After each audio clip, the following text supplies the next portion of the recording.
કાળ કળિયુગ, હવેથી ત્રણેય લોકમાં મારું અધિપત્ય જમાવીશ અને ત્રણેય લોકમાં હાહાકાર મચાવીશ.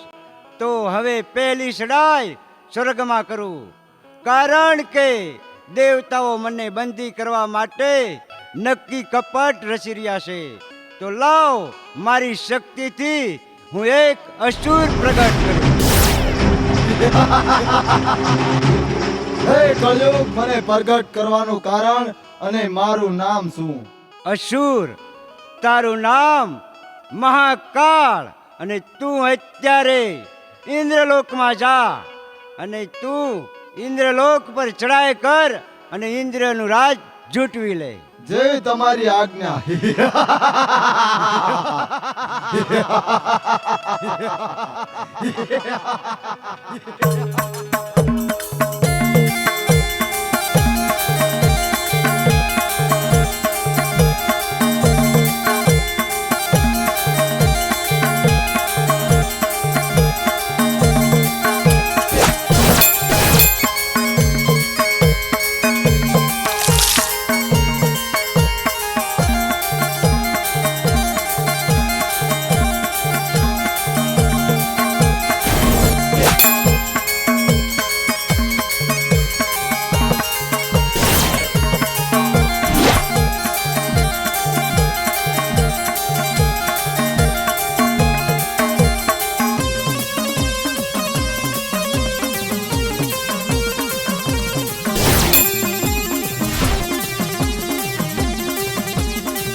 અરે ઇન્દ્રદેવ, આ અસુર મને નહીં જીતવા દે.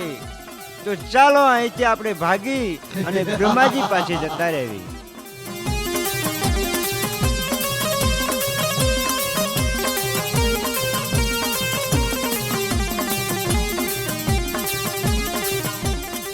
અરે દેવતાઓ પધારો. તમે બધા આટલા ચિંતિત કેમ દેખાવ છો? અરે પ્રભુ, કળિયુગે અમારા રાજ છીનવી લીધા છે, તો આનો કોઈ ઉપાય બતાવો.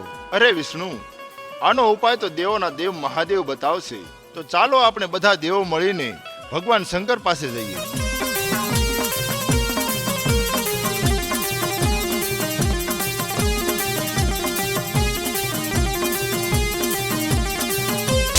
અરે દેવતાઓ, અહીં સુધી આવવાનું કાંઈ પ્રયોજન? અરે પ્રભુ, તમે બધું જ જાણો છો કે કળિયુગનો ખૂબ જ ત્રાસ વધી ગયો છે અને તેને દેવતાઓના શાસન પણ છીનવી લીધા છે. તો આનો કંઈક ઉપાય કરો.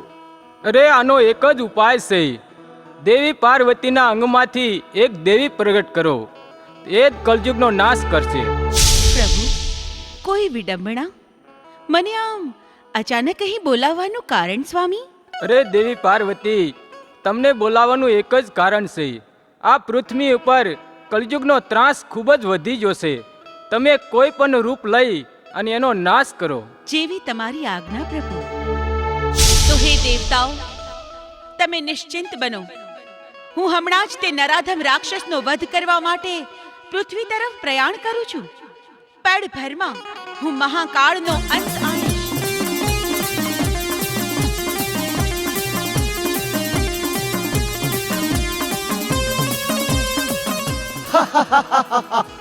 આ દેવતાઓ અત્યારે પાછા રાજમાં આવી રહ્યા છે, તો લાવ અત્યારે પાછો જઈ અને હેરાન કરું. મહાકાળ, હેરાન તો હવે તારે થવાનું છે. તે દેવોને બહુ રંજાડ્યા. તારા ત્રાસથી ત્રણેય લોકમાં હાહાકાર મચી ગયો છે. પણ મહાકાળ, તારા પાપનો ઘડો હવે ભરાઈ ચૂક્યો છે, તો મરવા માટે તૈયાર થા. તારો વધ કરીને હું સમગ્ર લોકને તારા અત્યાચારથી મુક્ત કરીશ.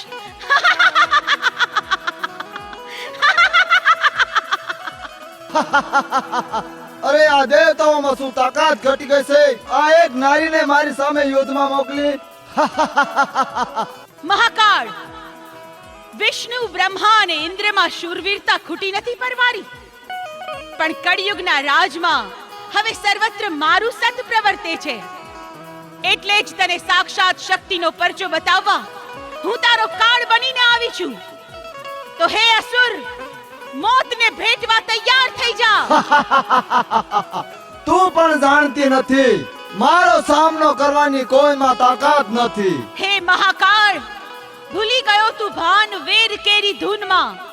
આ શમશેર રંગાશે આજે મહાકાળના ખૂનમાં.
હે દેવી, તમે નવ અવતાર ધારણ કર્યા છે અને એક અસુરોનો સંહાર કર્યો છે.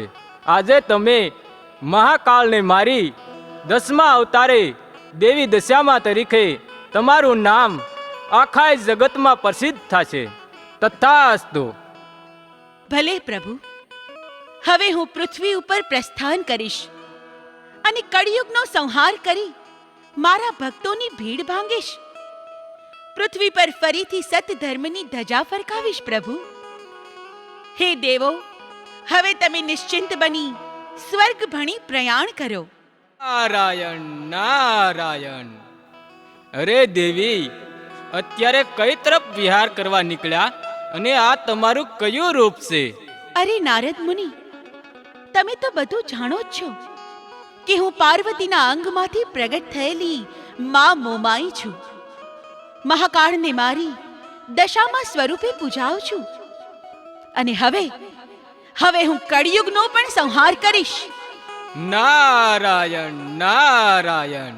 અરે માં દશામાં, કળયુગ તો દેખાતો નથી, એ તો અદૃશ્ય છે અને તેને એક ચંડાલ નામના રાક્ષસને પ્રગટ કર્યો છે અને તે ચંડાલ તમારા ભક્તોને રંજાડે છે અને તેનું શાસન ચલાવે છે.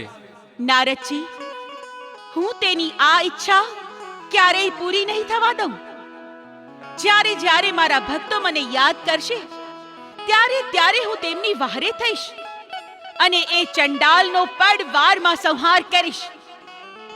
અને હા નારદજી, તમે અત્યારે આકાશ, પાતાળ અને પૃથ્વી એમ ત્રણેય લોકમાં ફરો અને કળિયુગ ક્યાં છુપાયો છે તેની મને જાણ કરો.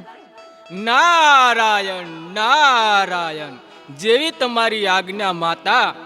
નારાયણ નારાયણ.